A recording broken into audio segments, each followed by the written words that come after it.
সকলকে সালাম জানিয়ে শুরু করতেছি।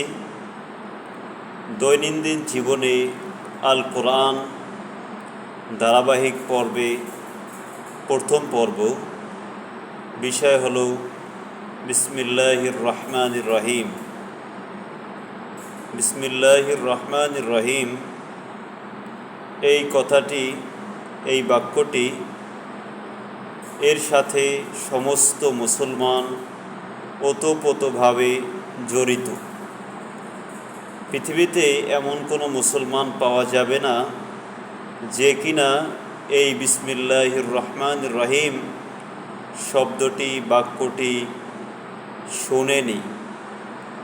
এমনকি অনেক যারা কোরআন পড়ে না, অন্য ধর্মের, তারাও এই শব্দটি অনেকেই শুনেছেন। বিসমিল্লাহির রহমানির রহিম।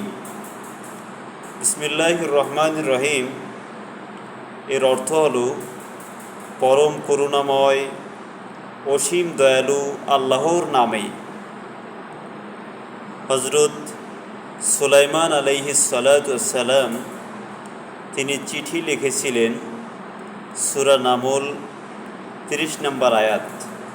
বিসমিল্লাহির রহমানির রহিম এটা কিন্তু কোরআনের একটি আয়াতও। সূরা নামল 30 নম্বর আয়াত।